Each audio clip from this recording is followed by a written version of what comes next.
আসসালামু আলাইকুম ওয়া রাহমাতুল্লাহি ওয়া বারাকাতুহু। কেমন আছেন আমার আদরের কলিজার টুকরা আপুরা? আল্লাহ সবাইকে ভালো সুস্থ রাখার তৌফিক দান করুন, এই দোয়া সবসময় করছি। আপুরা, আজকে আমি কাঁঠালের বিচি ও চাম শাক ডাঁটা দিয়ে আমি দেশি চিংড়ি মাছ রান্না করব, এবং তার সঙ্গে আমি আলু ও একটু হালকা 2-3টা বেগুন আমি মিক্সার করে দিব। তা আমি এখানে এই দেখুন, আমি আলু আর বেগুন কেটে ধুয়ে নিয়েছি, আর এখানে আমি কাঁঠালের বিচি আমি সিদ্ধ করে নিয়েছি, আর এখানে আমি চাম শাক ডাঁটা শুকিয়ে নিয়েছিলাম, এটাকে চাম শাক ডাঁটা বলে। এই দেখুন আমি দেখাচ্ছি, এটা হলো কাঁচা এই যে শাক, আপনারা দেখতে চিনতেই তো পাচ্ছেন, আমি দেখাচ্ছি।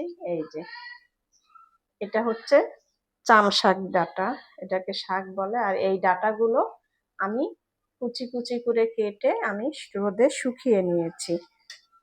এই যে আমি ভালো করে ধুয়ে পরিষ্কার করে আমি নিয়েছি। আর আপুরা, এই চাম শাক ডাঁটা কিন্তু প্রচন্ড পুষ্টি। আর এই যে আমি দেশি চিংড়ি মাছ নিয়েছি। তা পুরা ভিডিওটি শুরু থেকে শেষ পর্যন্ত সঙ্গে থাকুন ও দেখতে থাকুন।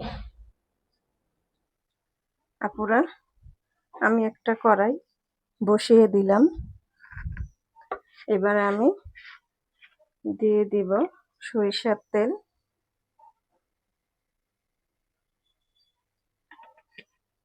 তো আমি সরিষার তেল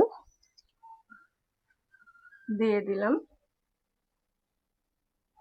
দিয়ে দিব দেশি চিংড়ি মাছগুলো, একটু তেলে ভেজে নিব। বিসমিল্লাহির রহমানির রহিম।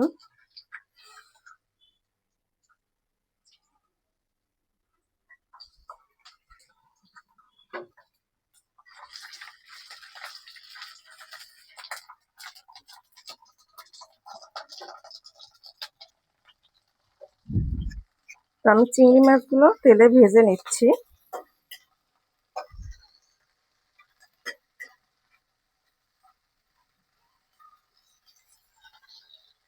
এবারে আমি দিয়ে দিব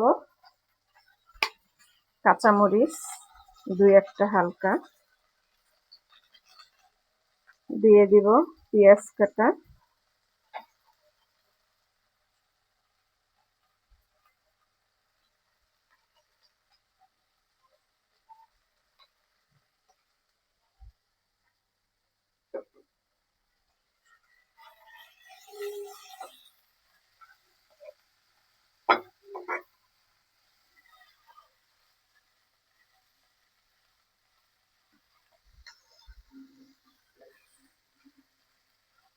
একটু হালকা করে আমি ভেজে নিচ্ছি।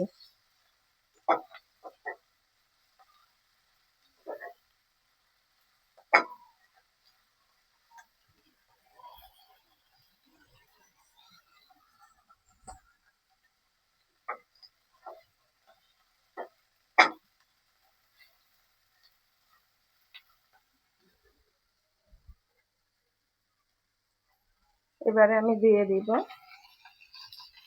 জিরা, ধনিয়া গুঁড়ো, শুকনো মরিচ গুঁড়ো, হলুদ ও পরিমাণ মতো লবণ।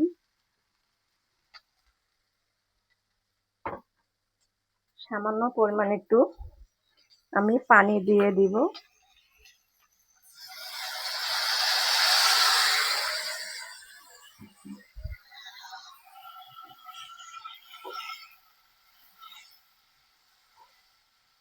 এবারে আমি চিংড়ি মাছগুলো আমি কষিয়ে নেব।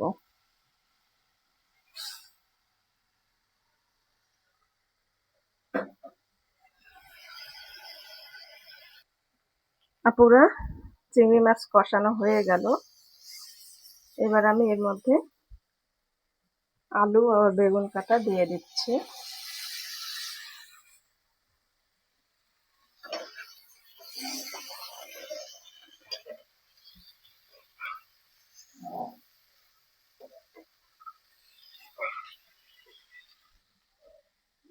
দিয়ে দিব চাম শাক ডাঁটা,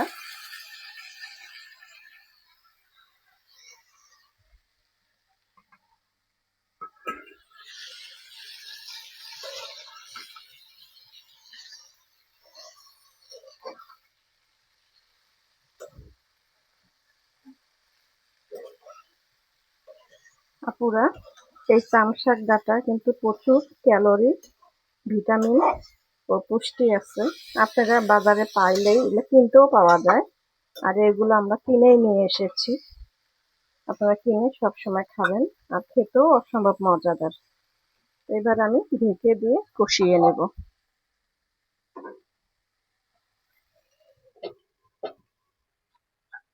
আপুরা, কষিয়ে নিলাম বেগুন, আলু, চামশাক ডাঁটা। এবার আমি সিদ্ধ করা কাঁঠালের বিচিগুলো দিয়ে দেব।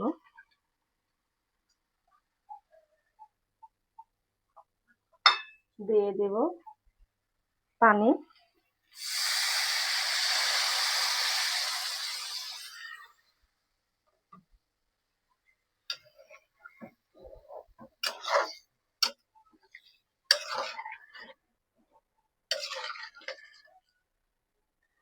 আপুরা, এবারে আমি ধনিয়া পাতা উপর দিয়ে দিয়ে ঢেকে দেব।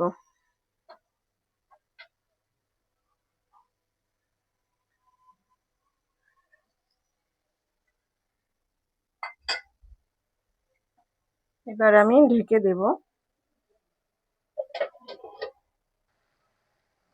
আপুরা, রান্নাটা হয়ে গেল। তো এবার আমি নামিয়ে নেব।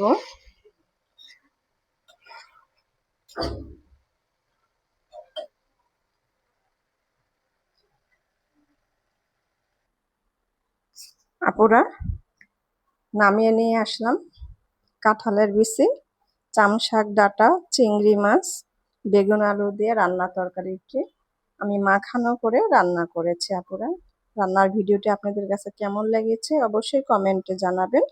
লাইক দিন, বেশি বেশি করে শেয়ার করুন। দোয়া চাই। ছোট্ট রান্নাঘর চ্যানেলটিকে সাবস্ক্রাইব করতে একদমই ভুলবেন না।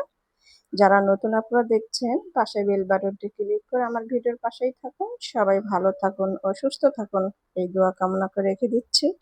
আসসালামু আলাইকুম ওয়া রাহমাতুল্লাহি ওয়া বারাকাতুহু।